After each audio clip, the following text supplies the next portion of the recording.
But if you look, okay, you know, we say there's the chair.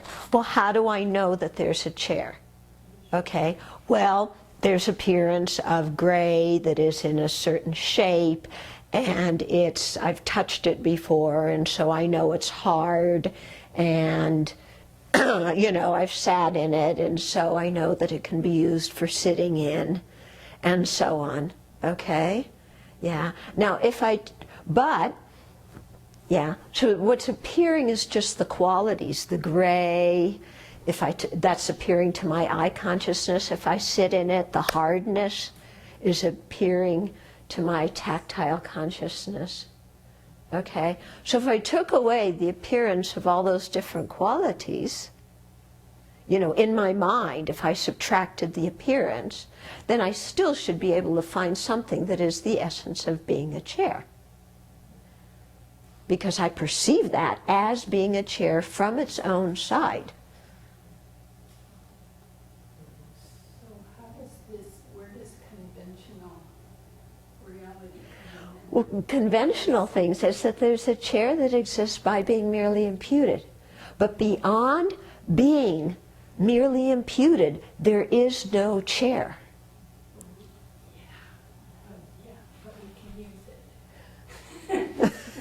Yeah, we can use it even though it's merely imputed. Yeah. Oh, yeah. Yeah, we use it even though it's merely imputed. So the conventional reality, I think my mind is trying now to make that the solid thing. Exactly. Okay, That's what we continuously do, is we're continuously looking for something to hang on to. because I just started Okay, yeah, it's like, oh, but it's conventional. right, yeah, it's like, oh, it's a mere appearance, but it's really a mere appearance.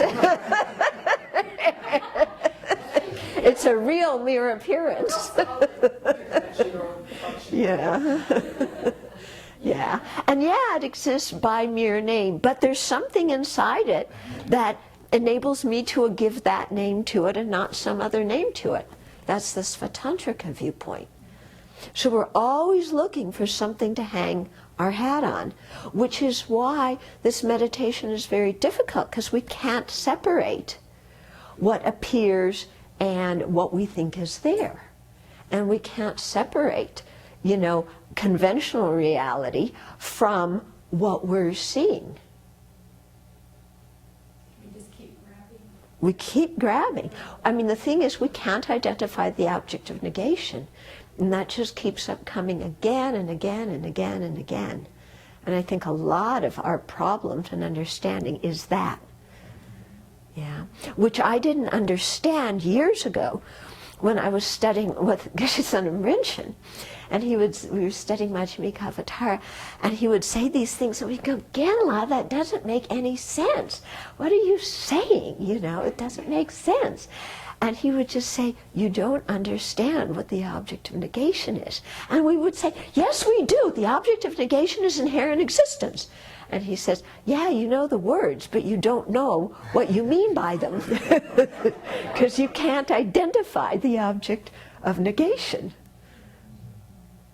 Okay? I think, for me, the example of the chair is really difficult, because when you first started off and you said that, it's like, how do I remove the appearance of the chair without taking the chair and putting it outside? No, it's mentally. Mentally you remove. And I think the reason that is because I sense it was in so many different ways. All of my sense consciousness can, you know, I can taste the chair, I can smell the chair, but if I take like a sound that can only appear to one sense consciousness, then if I just remove the sound, I should still be able to at least sense it with my other sense consciousness as if it inherently exists. I should be able to see it. No, but you should, no, I mean, you can't see sound, can you? Oh, exactly. But No. if it inherently exists, I should be able to. No. Why not? Because it's only the ear consciousness that can hear sound. Well, yeah. Yeah. So it inherently exists as an object of your auditory consciousness. But if you took away the appearance of the sound, I mean, if somebody's screaming, "You idiot!" Yeah, that seems pretty real, doesn't it?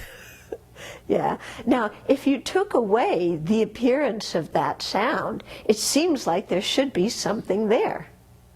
And it should be sensed in some way. Yeah. And not necessarily You bet. be able to smell it or see it, but that I should be able to sense it outside of just Right. the sound. Right. But that's all it is the Yeah. sound. Yeah, but take away that appearance and what do you have left? But if it inherently existed, you should have something left. Huh? It's like, you know, you look at a person and, you know, it's a real person there. Well, if there's and you feel like there's a real person inside there, well, that would mean that if you took it apart, part by part, you should still find the real person there. So in a similar way here, you just take away the appearance of the person, you still should find something there that's beyond the appearance, that's inherently existent. Yeah? In neither way can we find anything. But if Yeah? you take away the appearance of the chair, it doesn't mean that nothing's there. It means the chair's not there, right? Is that right? If they take away the appearance, If you say take away the appearance of a chair, if a chair inherently existed, you should find the chair there. I find the chair. But if I take away the appearance of the chair and I don't find the chair, it doesn't mean there's not anything there, because there has to be something upon which I know. You are mentally taking away the appearance. I understand that, but what I'm trying not to go to is go, oh, nothing exists. So I'm trying to read that if, The basis of imputation is there. okay, so something is still there, it's the chair that's there. Yeah, but the basis of imputation also isn't inherently existent. Okay. Like a vacuum space, so that's where I go. Uh-huh. If I take away the appearance of the chair, what's there? Nothing, a big black hole. No, And that's not right. no. Okay. But what's left there is also not inherently existent either, Yeah. even though it's. Yeah. It's an intellectual. Interesting when you move this into the equanimity meditation, Mm-hmm. because like Kathleen was saying, you want to grab something, so yes, I can equalize my feelings, well, equalize probably not the right word, but I can have an equal openness towards all three of those categories, or the people in those categories, but still when I come back to my conventional dealings with those three categories of people, it's still a challenge to go, well, how do I interact with someone I really do feel a genuine sense of closeness with versus someone I feel a bit Yeah. of consternation towards. Yeah, because we go right into grasping at true existence. Yeah, Yeah. it's really interesting. Yeah, we go right into. I mean, look, we've been familiarized with grasping at true existence from beginningless time. This ain't going to go away quickly, folks. You know. So.